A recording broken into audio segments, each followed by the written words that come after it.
Okay.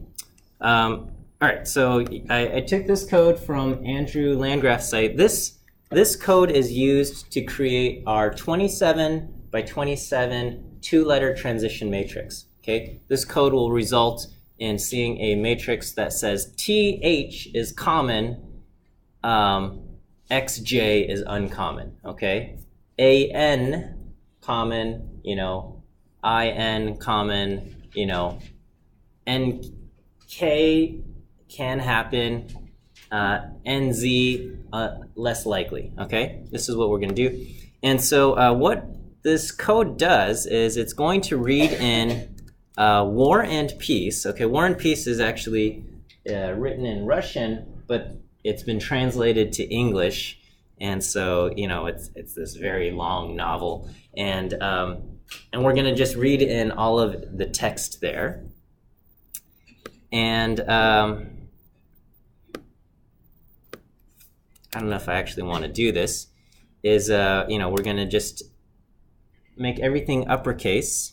We're going to set up a transition matrix that's 27 by 27, and the row names of the transition matrix will be the letters A through Z. Okay, so if I just type in trans matrix, okay, right now it's just A through Z and space, okay, by A through Z. And, this spot will say, how common does A to A appear? Are you guys able to see what's on the screen there? Okay.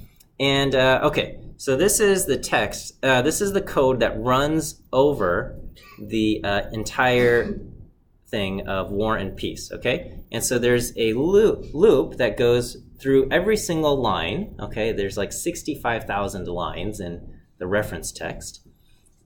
And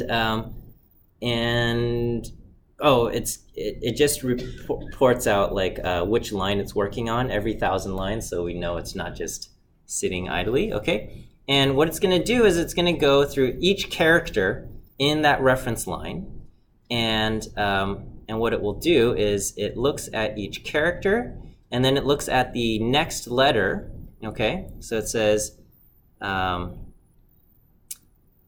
and what it's going to do is it takes the current letter and the next letter, and basically it's going to just say, like, it's going to see, if it sees the word the, okay, it's going to take T, and then when it gets to H, it's going to look at H, and it'll look at the previous letter T, and it will go to the intersection TH, and it will add 1 to that position in the transition matrix, okay? And then it goes on, and it goes, okay, my next letter is E, and it says, okay, here I am at E, my previous letter was H, and I'm going to go to the transition matrix and go to the intersection HE and add 1 there, okay? And then it gets to the end of the word the, and it sees a space, and so it's going to go, okay, at space, or E space, I'm going to add a 1 there. And then the next word begins, and the next word is like house, okay? And so it'll go space to H, adds 1, H to O, it adds 1, O to U, it adds 1, U to S, it adds 1, S to E, it adds 1. And it's going to do this for every single thing, and then until it gets to the end of the line, and then it moves on to the next line. I guess I'll let this run, okay? All right, so it's doing that. It's got 65,000 letters to process. It'll take a little bit of time, okay? And then we're going to, at the end of this, we're going to take our transition probability matrix. Here, you know what? I'm going to just go ahead and prematurely stop it, okay? And I am not going to run this, okay? And basically, let's look at our transition.matrix, okay? And it's now bigger than one screen. But basically, so after all of this stuff, it says, okay, we didn't see any words with AA. We saw some, A to B, A to C. These were quite common. And we can just kind of check to see, are the transitions that we expect high? Are they high? So T to H happened 16,299 times, and H to E happened 16,892 times, right? other transitions that we expect, you know, Q to A never happened, Q to K never happened. We do see Q to U happen 541 times, but we didn't see any kind of other transitions. Q to Z never happened. A lot of words end with E. E to space happens a lot, things like that, right? A lot of words start with whatever this letter is. Start with H, okay? And okay, so you know, E to D happens a lot. E to E also happens quite a bit. E to J happened only 16 times, okay? And then a lot of these transitions happen 0 times. All right, so that was just after, I don't know how many lines, 16,000 lines, okay? And then we want to turn these into probabilities. So what I'm going to do is I'm going to just add up how many letters we see, okay? But I'm going to add 1 to all of these. So I guess I should technically add plus 27 times 27. Basically, I don't want to have zeros, because if I have a 0 in there, then it says this transition is impossible, okay? And if it just never happened in our text, we don't want to say it's impossible in all of life. So we're going to just add 1 to every single square, okay? And then I'm going to divide by the sum of the entire transition matrix. Now, ideally, I should do sum of transition matrix plus 27 times 27, but I don't think it's going to make a huge difference, okay? Basically, if I add up the entire transition probability matrix, it will be a tiny bit over 1, but it's not that big of a deal, okay? So, all right, so this is going to be my transition probability matrix. I've actually done the entire thing for the entire 65,000 lines of War and Peace, and this sets up my transition probability matrix. Now, you could take more text. There's a lot of free text out there on like Project Gutenberg and stuff like that, and you could have even more. I figured I'm using Andrew Landgraf's reference code, and he figured 65,000 lines from War and Peace is probably enough to give us an idea of the 2-letter transition probabilities in the English language, but maybe you want more, okay? And here is this code is solely to just plot the transition probability matrix, and so we can kind of take a look, all right? And what we see is that indeed T to H is quite common, H to E is quite common. A lot of words start with A, a lot of words start with T, a lot of words end with E and end with S and end with T. And these are other things, right? Like P to E, P to I, P to L. You know, you can kind of look at each of these things. And overall, rows with vowels like A, E, I, O, not as much U, but you can kind of see where the vowels exist because these rows are a little bit darker. And then other common letters like R and S and stuff like that, okay? So, whereas other rows, like the row with X, there's hardly any color, right? And if we look at X, the only kind of letter that appears, that transitions into X, we only see a tiny bit of color with E, and that makes sense, at least in our experience of the English language, that makes sense. Okay, so that sets up our 27 by 27 2-letter transition probability matrix, okay? This is a function to take a set of text and to basically replace every letter with a mapping, okay? So basically, it's going to take a mapping and then the coded text or uncoded text, and it's going to kind of switch that up. Okay, so a mapping is basically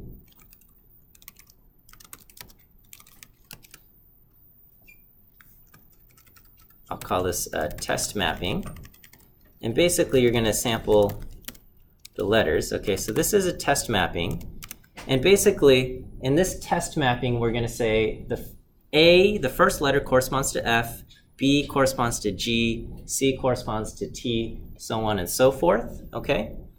And we would take some text, like hello, okay?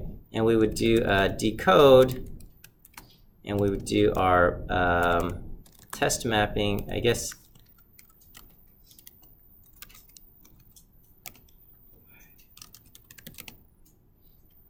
Not coded.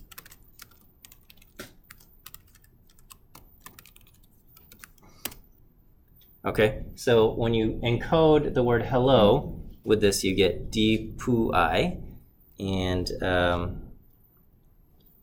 does it work the exact same way? I'm not sure. Let me see. Test mapping. No. Oh, I have to do. I have to unsort this. Demapping would be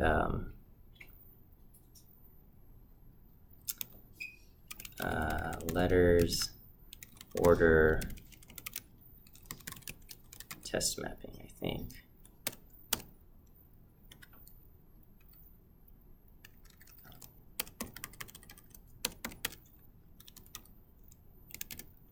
Okay, so I think this would undo it.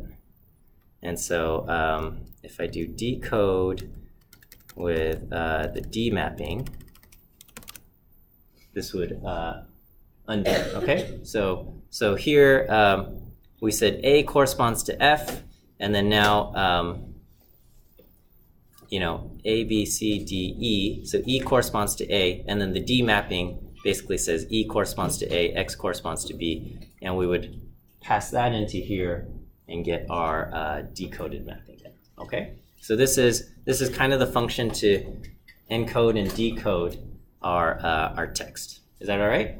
Okay, so this function allows us to do that, okay? And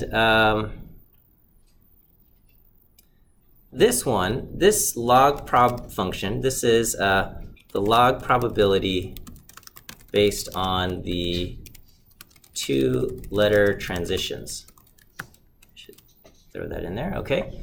And so this will take a mapping and our text, and it will basically go through and subset, and it will take our text. If we look through this,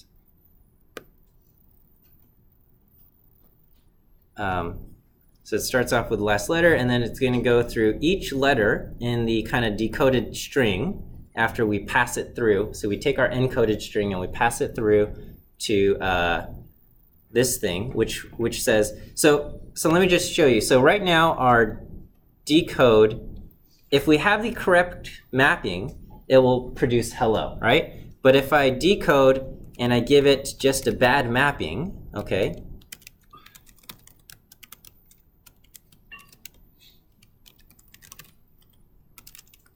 and we pass it the thing, okay, it spits out CPUUQ, okay? So that's obviously not correct. And what it's going to do is it's going to take this text using whatever current mapping that it has. So this is DPOI currently decoded to CPUUQ, and it's going to say, all right, for each letter, okay, for one in the number of characters, the current letter is going to be at the position I, and then if current letter is within here, we're going to keep running, okay? And it's going to say, all right, take the current log probability, which is set to 0, and then add, and then you're going to look at the transition probability matrix and go to the row, which is equal to the last letter, and go to the column, which is equal to the current letter. Okay, so it says basically if the last letter was T and the current letter, or in this case, it starts off with the last letter being space. Okay, so it's going to first look up space C, and then it will add that to log probability. Then it goes on and it goes, okay, the next letter is CP. Okay, so it's going to look up the row C, column P, look up that transition probability, add that, and keep doing that until it gets to the end. And basically, if once it gets to the very end, where this is no longer true, okay, because it's going to take where it's going to go to the row where it says the last letter is a space, okay? And so it's going to end with Q space, and add that in there, okay? Oh, I'm sorry, that's this line right here. If the last letter is set the last letter equal to space. Okay, and then return the log probability. So this will return our probabilities for each two-letter transition. Okay. All right. The next part, the other part of evaluating a probability is, do actual words show up? Okay. And so here I have this lexical database. Now this is not the best lexical database of word probabilities. I'm not 100% sure where this came from, but this is from Drew Conway. He wrote and John Miles White. They wrote a book together called Machine Learning for Hackers, which has some interesting examples. And when I look up the lexical database, and you just take a look, it's got words like the, and this appears with about probability 5%, saying about 1 in 20 words in the English language is the word the. And you can look up other words like house, okay? And so house appears about with probability 0.0004, okay? And then if you look up other words like I don't know, salamander or something, okay? That appears with much less frequency, all right? And then if you try to provide it a word that doesn't exist, okay, it's going to return back null, okay? So here we're going to pass in words, and words that are less frequent will have much lower probabilities, okay? And a 1 gram is just one word, okay? And so what this is going to do is it's going to calculate, it's going to look up, the 1 gram probability is you give it one word, and it's going to look up the lexical database. So if I do 1 gram probability and the word is the, and we type, and we pass it lexical database, okay, then it looks up, it returns back 0.0527, okay? If it returns a null, it's going to return a small value, like 1 to the negative 10. Okay, so if I pass it this, it's going to say, all right, I didn't find that. It's going to pass back 1 to the negative 10. Not 0, but something small to discourage these types of words. Okay, we ask for salamander, and it says, okay, that's more probable, okay, than JKL, JKF. Okay. So that's what this word does, all right? And then log probability of text will basically go through and return the log probabilities of each of these things. So if I do log probability of text, and I give it the text, the house, cat, okay?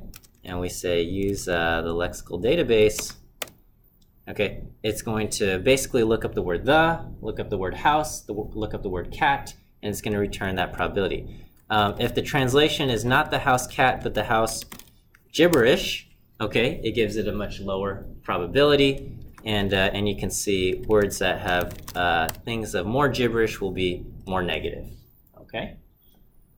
So that's what we have. All right, does that make sense? Okay, all right. So let's try this out, okay? So here we've taken a line from Hamlet. Enter Hamlet. Hamlet says, to be or not to be, that is the question. Whether 'tis nobler in the mind to suffer the slings and arrows of outrageous fortune, or to take arms against a sea of troubles and by opposing end. Okay, so that's going to be the target text that we want to decode, okay? And we are going to do this, and we code it up, okay? And so right now, oops, our coded text looks like this. All right, okay? So this doesn't make sense, right? We are in prison, or I don't know, right? We've intercepted this text and we want to say, what is this, right? Okay, so we're going to start off with a random mapping. Okay, so right now, my mapping, we're just sampling the letters. Okay, and if I use this random mapping to decode my text, we're going to use the decode function. This is the wrong mapping, okay? My current decoded doesn't look any better. So this is the current text, and when I try to decode it, I get BQB, FRAD-B, FRA-E, XB, okay? This is also no good, right? But but this is our starting point, and we will say, all right, what is our likelihood? So according to our two-letter transition, the likelihood of this gets a score of negative 1700, okay? And according to the log probability of the text, this gets a score of negative 900, okay? And this part is a little bit arbitrary, and sometimes it's something you just have to fiddle around with, but you want to basically apply different weights, okay? Which one is more important, the two-letter transitions or the words of the text? And so we are going to actually weight this negative 900 score a little bit less, okay? And our current combined log likelihood will get this score, okay? What we're going to do is we're going to track which one is our gives the best log likelihood score, okay? Because as we are using the Metropolis algorithm, it's not trying to get the best, it's trying to produce a random sample, right? And so we're going to kind of just sample around and see, probability scores, and some of those will be good, and we want to keep track which one gives us kind of the best score, okay? So right now our current best score is this terrible translation, and then our current and the current corresponding score for that is negative 1800. Okay. All right, so we'll start at iteration 1. And with each iteration, I'm going to propose two letters to swap, okay? And we're going to take our current mapping, and we are going to swap them by taking in our proposal mapping, we're going to find the letter and swap it. Swap those two letters. That's what this does. Take the proposal mapping, subset it down to this letter, and swap it for the letter in the current mapping. Okay, so this swaps two letters and switches them. This is our proposal mapping. Okay, then we say, all right, if we use this proposal mapping, let's see what it decodes to. So this is what we propose. When we decode it, this is what it will be proposed to be. Okay, and we'll say, all right, this is what we decoded. All right, let's throw that into our log probability, the two-letter transition. So this is log prob of two-letter transition. And this will be log prob of words, okay? And then, so this will be kind of our total log score. All right, so that's what we have. And then this part is the Metropolis algorithm, okay? We are going to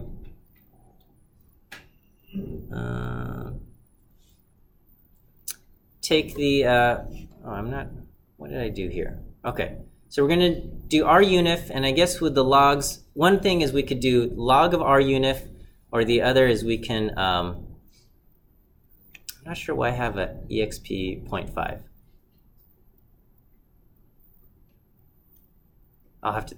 I'll have to think about why I put this 0.5 in the text. Okay, but anyway, we take the difference between our log likelihoods, and we're going to exponentiate. The other option was we could have taken the log of RUnif, okay? And if it ends up smaller, then we will accept, and if not, we will leave our mapping at the current mapping, okay?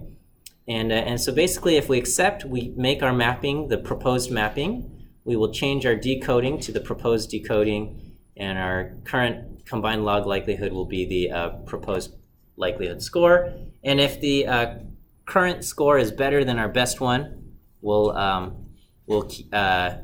throw it into max combined, okay? And then we'll iterate our iterations and kind of just print out what we've got. So this is the code, all right? Are you guys ready to see this run? Let's try this out. Okay, so this is where we're starting. We're starting off at BQIBU, FRADBI, and we say, well, that's no good. Okay, so we start this, and you can see it's running, and it's saying, okay, TOE, YOE, these are better, AONE, these things. And so what started off looking like complete gibberish looks like still gibberish, but a little bit better, right? Now we're getting some letter transitions that kind of make a little bit more sense, like we're seeing vowels and things. And so, you know, we're getting OT and SO for our two-letter words, and we've got, you know, this is not a real word, but it, you know, you might be able to convince somebody that this is, you know, a foreign language, okay, and that it's got kind of an appropriate mix of consonants and vowels, and it's not kind of something, okay? And then suddenly we're starting to get things that look a little bit better. So now we're at entes, okay, haplet, and now we're starting to see, you know, to be us, not to be that, I are the, and then it, you know, hasn't figured out question. It says vertion, and it doesn't have weather, but it's getting there, right? Okay, and so now we're getting something that looks kind of like recognizable words, okay? Let's see, all right. And at this point, you can, like, because we're people, oh, look, it looks like we're getting pretty much there. We're getting to a point where, you know, if we've translated it this much, this is like correct now. We would at least recognize where it is, and you can see that it's struggling. The proposals are happening less often because, remember, when it proposes something, it's going to look at the probability of the proposed thing. And so if you find the current one and you're proposing something less probable, it's not going to go to it as often, okay? So it's rejecting a lot of these things, okay? And so here we have basically our answer: enter Hamlet, to be or not to be, that is the question, whether 'tis nobler in the mind to suffer the slings and arrows of outrageous fortune or to, and it doesn't have take, but it has tave, arms against a sea of troubles and by opposing end. And at this point, you could probably say, all right, we've pretty much got it, and we just have to deal with this, right? Okay, I would say that's a success, okay? It's kind of neat, right? I don't know, we could probably try some other text. It's always risky doing a live demo with something new. And this will probably performs better on slightly longer text entries. So I don't know. I think you guys get the point. I mean, but you can, so I'll post this code and you can kind of play around with it and see if, you know, you can decode some kind of secret message, okay? All right, are there any questions? I don't know. Was that satisfying to see? The go from the complete garbage to something a little bit better, right? Okay. All right, we'll end there, and I hope you guys have a great weekend, and we'll see you guys on Monday. Okay.